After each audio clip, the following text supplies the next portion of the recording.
Breaking news చూస్తున్నారు. ఐబొమ్మ రవికి custody ముగిసింది. 12 రోజుల పాటు రవిని విచారించారు సైబర్ క్రైమ్ పోలీసులు.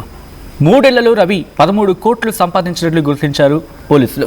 జల్సాలకు 10 కోట్లు ఖర్చు చేసినట్టుగా తెలుస్తోంది. మిగిలిన 3 కోట్లు ఫ్రీజ్ చేశారు పోలీసులు. ఫ్రెండ్స్ సర్టిఫికేట్లలో ఫోటోలు మార్చి వాళ్ళ ఐడెంటిటీతో రవి చలామణి అయ్యాడు. Supplier India, hospital in ER Infotech కంపెనీలు పెట్టాడు రవి. స్నేహితులకు తెలియకుండానే వాళ్ల పేర్లతో దొంగ కంపెనీలు సృష్టించాడు. తనపై వచ్చిన ఆరోపణలన్నీ అవాస్తవం అంటున్నాడు ఐబొమ్మ రవి. ఏం జరిగినా కోర్టులోనే తేల్చుకుంటా అంటున్నాడు రవి. టైం వచ్చినప్పుడు నిజాలు బయటపడతా అంటూ రవి వెల్లడించాడు. 12 రోజుల కస్టడీ తర్వాత జైలుకు ఐబొమ్మ రవిని తరలించడం జరిగింది. దానికి సంబంధించిన బ్రేకింగ్ న్యూస్ చూస్తున్నారు.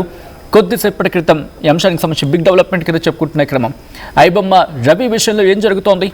ఐబొమ్మ రవికి కస్టడీ ముగిసింది. 12 రోజులు రవిని విచారించారు సైబర్ క్రైమ్ పోలీసులు. 3 ఏళ్లలో రవి 13 కోట్లు సంపాదించినట్లు గుర్తించారు పోలీసులు.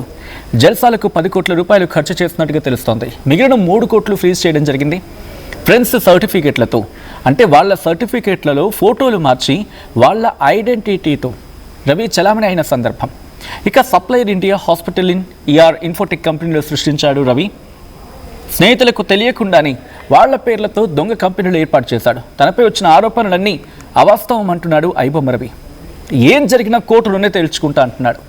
టైం వచ్చినప్పుడు నిజాలు బయట పెడతా అంటున్నాడు రవి. 12 రోజుల పాటు కస్టడీ తర్వాత, అంటే 12 రోజుల కస్టడీ తర్వాత ఐబొమ్మ రవిని జైలుకి తరలించిన సందర్భం.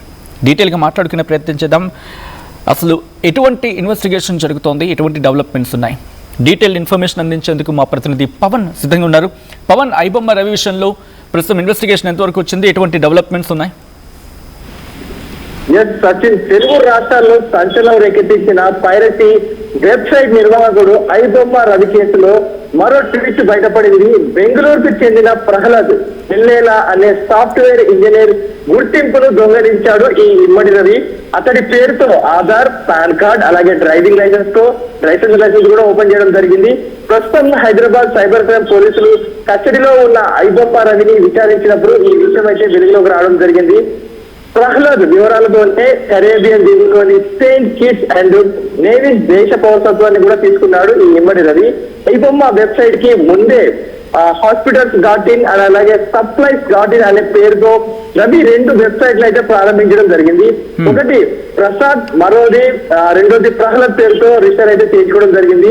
పోలీసుల విచారణలో విశాఖకు చెందిన ప్రసాద్ రవికి 10వ తరగతి స్నేహితుడిగా అయితే పోలీసులు గుర్తించడం జరిగింది. అతడికి ఈ మోసంతో ఎలాంటి సంబంధం లేదని కూడా పోలీసు అయితే ఒక క్లీన్ చీట్ అయితే ఇవ్వడం జరిగింది. ప్రహ్లాద్ ని సాఫ్ట్వేర్ ఇంజనీర్ గా గుర్తించారు ఆ పోలీసులు అయితే. అతడిని పిలిపించి ఏకంగా రవి ఎదురుగా కూర్చోబెట్టి నీ పేరుతో Aadhaar card, PAN card, driving licence open చేసి తీశాడు ఈ ఇమ్మడి రవి అంటూ కూడా ప్రహ్లాద్ ని ఆపోజిట్ గా కూర్చోబెట్టి పోలీసులు అయితే నిజాలు చెప్పడం జరిగింది. సో ఆ మాటలు విన్న ప్రహ్లాద్ ఒక్కసారిగా ఆశ్చర్యపోయాడు.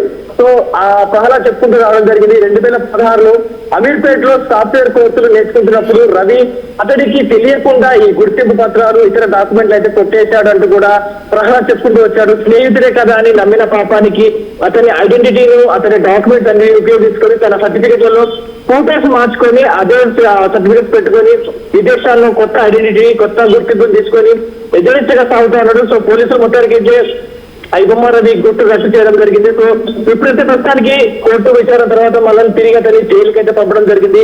మరొకసారి విచారణ కస్టడీ తీసుకునే అవకాశం ఉన్నట్టుగా తెలుస్తా ఉంది. సచిన్.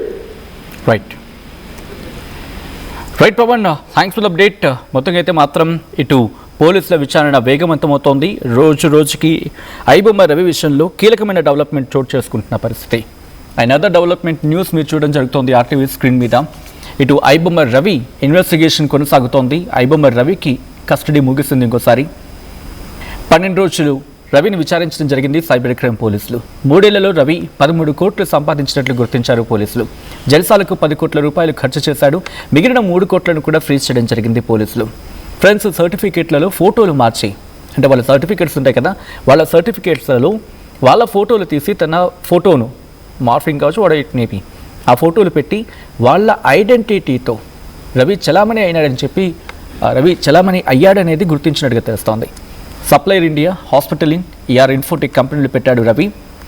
దీంతో పాటు స్నేహితులకు తెలియకుండానే వాళ్ళ పేర్లతో దొంగ కంపెనీలు సృష్టించాడు రవి.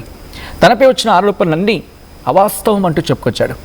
ఏం జరిగినా కోర్టులను తేల్చుకుంటా అంటున్నాడు రవి. టైం వచ్చినప్పుడు నిజాలు బయటపడతా అంటున్నాడు. 12 రోజుల కస్టడీ తర్వాత జైలుకి తరలించడం జరిగింది ఐబొమ్మ రవిని.